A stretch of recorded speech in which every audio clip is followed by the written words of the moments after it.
So I recently came across a video which talked about how to achieve your biggest goals, and I found it quite interesting. And so today I'll go deeper into it. And so firstly, the main thing you need to do is take real action. And what a lot of us do is we keep thinking that we'll do something eventually, but actually we won't. So yeah, we sometimes just keep thinking that we'll start maybe the day after or maybe in an hour. But yeah, you have to start now, otherwise you never will get to doing that task. So I remember there's so many times where I've wanted to start something, but I just always thought I had enough time, so I kept pushing it back. And eventually, I either didn't start it or I pushed it back so late that I had barely enough time. So I remember when I had a piece of English homework, and I had so long to do it from like 3 o'clock to 10 o'clock, but I kept on pushing myself, pushing it back till like 9:30, and I then realized that I didn't have enough time to finish 800 words of an essay about Frankenstein. I can fit that all in 30 minutes. So yeah, you can't just, if you keep thinking that you'll just do it eventually, then you will basically either never get to it or just not have enough time for it. And so that might not be the only reason why we never start something though. Because another reason is because we don't have enough courage or we're afraid to fail. And obviously, a piece of English homework isn't a good example for that. But maybe standing up for a speech, or maybe a performance, or writing a book or something. Like uh, there's also been so many times where I just didn't really want to do something because I was afraid if I made a mistake. So I remember when I was quite shy. I think it was in like year 8 or something, and there was a presentation that we had to do. It was in geography and it was about volcanoes, and I just hid behind my friends because I just really didn't want to go up because I knew my presentation wasn't that good, and I knew I was probably going to make a mistake. But even then, nothing hurts in just trying. And if you just keep obviously you can never have a perfect presentation, so if you keep telling yourself that it's not good enough and you might make a mistake, then you'll never get to doing it. And it's also a part of learning. Making mistakes is also a part of improving. If you think about Thomas Edison, he made so many prototypes of the light bulb before he eventually managed to make the right one.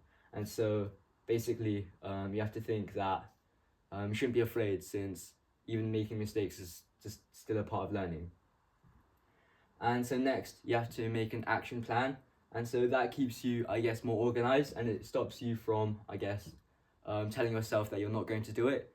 So yeah, so you have to tell yourself what time and basically what specific target you have to meet and by what time, like what deadline.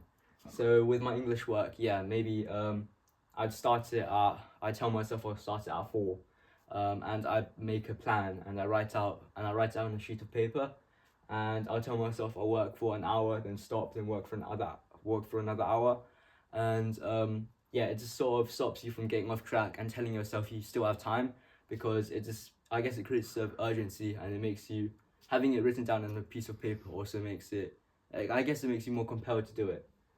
And yeah, I also remember in the summer holidays when I wanted to sort of start a morning routine, because I was quite unorganized, so I wanted to start a morning routine to improve my organization.